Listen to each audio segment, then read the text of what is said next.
Nos últimos dias nós temos presenciado um alcance grandioso da fé e doutrina reformada. Muitas pessoas têm sido alcançadas pelas doutrinas da graça, e isso é bom, porque isso tem acontecido não debaixo de uma pressão, obrigação, peso ou medo, mas o Senhor, por sua graça e misericórdia, tem cativado e atraído vários corações para a verdade das Escrituras. Pessoas que antes estavam afastadas do Evangelho, pessoas que antes estavam indecisas em qual igreja deveriam frequentar, pessoas que antes estavam servindo caminhos tradicionalistas como o RCC, ICC, pessoas que antes estavam servindo os movimentos espíritas, orientais, místicos e até mesmo o pentecostalismo e evangelicalismo moderno, o interpentecostalismo e também o que é o ecumenismo camuflado, assim também como os movimentos religiosos proféticos, que inclusive os desigrejados fazem parte. Muitas pessoas estão abandonando as suas velhas crenças para então seguir a fé e doutrina reformada. Por que elas estão abandonando?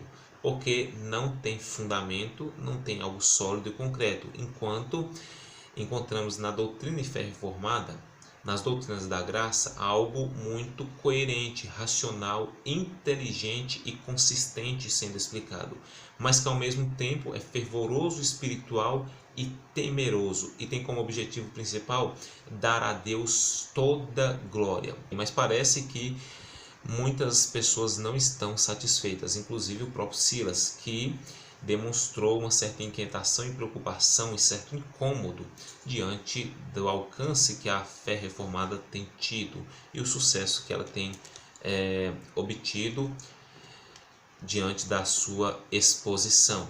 No domingo retrasado, ele fez uma exposição de uma mensagem com o seguinte tema: a maravilhosa graça de Deus. Bom, distorceu vários versículos, retirando eles dos seus contextos. Aqueles que ele deixou em seus contextos e não teve como ele distorcer de maneira direta, como fez com os isolados, ele inverteu o sentido.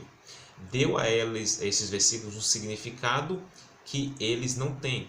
Outras partes ele leu os versículos apenas pela metade, omitindo a verdade das Escrituras Sagradas. Ontem, no dia 13, ele postou mais um vídeo dizendo que hoje, dia 14, irá publicar mais um vídeo desafiando os reformadores. Ele usa o termo pseudo-reformadores, ou seja, pessoas que se dizem reformadas, mas que são falsos, não são confiáveis, tampouco autênticos.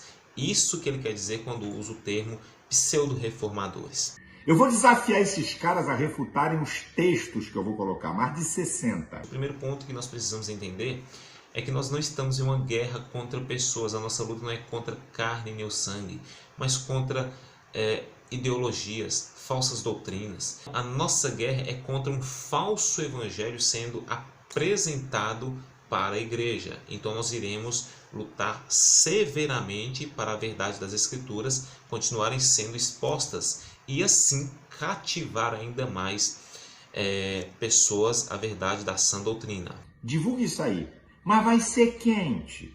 Eu vou falar algumas coisinhas da hipocrisia desses caras.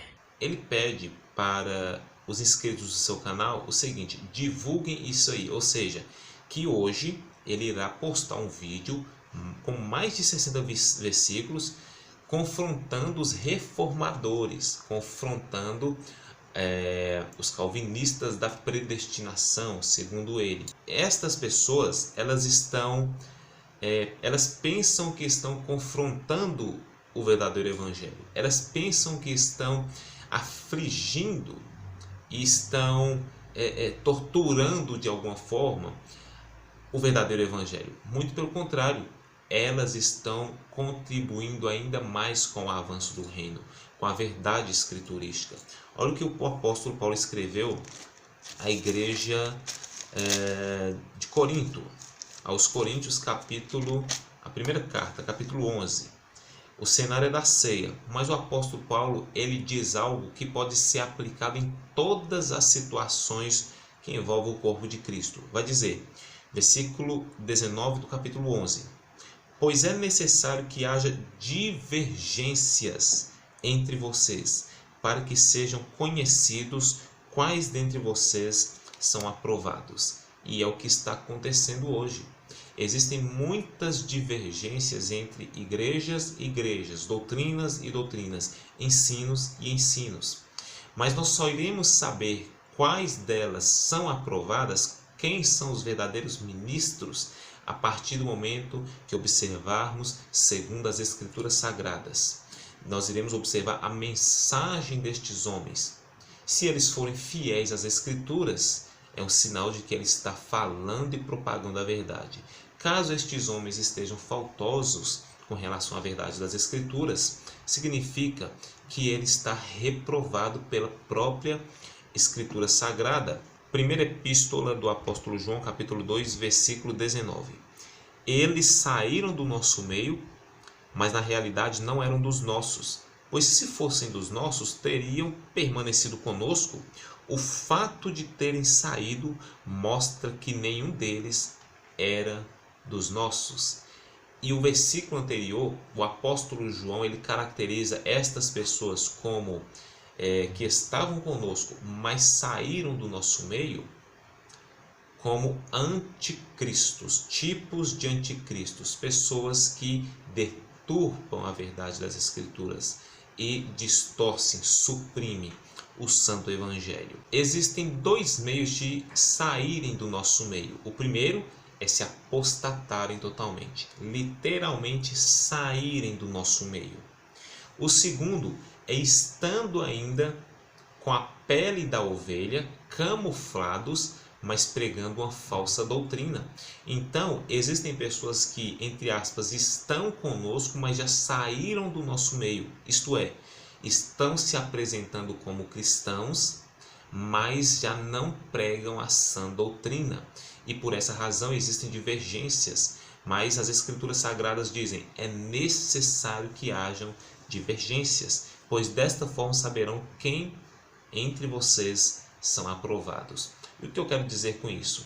Que o fato do Silas, pelo fato dele também já ter perdido espaço no campo político, no campo social, e está agora perdendo muito espaço no campo religioso, no cenário religioso, ele vem atacando a própria igreja para obter, o que eu já disse no primeiro vídeo, o link está aqui na descrição, um certo ibope, alcance, visualizações, atenção. O Silas está contribuindo muito para o avanço e progresso do verdadeiro Evangelho, das doutrinas da graça, da exposição da fé e doutrina reformada. Como?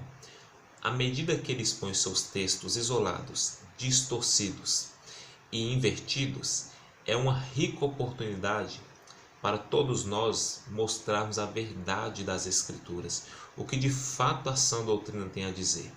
E isso é um ponto positivo para a palavra de Deus. É claro que ela não depende da ação do homem, ela sempre estará soberana em tudo, mas nós devemos aproveitar cada oportunidade de expormos o que de fato as Escrituras Sagradas têm a dizer. Sendo assim, não se preocupe em refutar as falsas doutrinas, os falsos ensinos e heresias. Deixe que estes homens lancem seus desafios, seus problemas, suas situações adversas, suas controvérsias e divergências, que nós estaremos aqui simplesmente não para atacar pessoas e desafiar pessoas, mas para expor a verdade das Escrituras.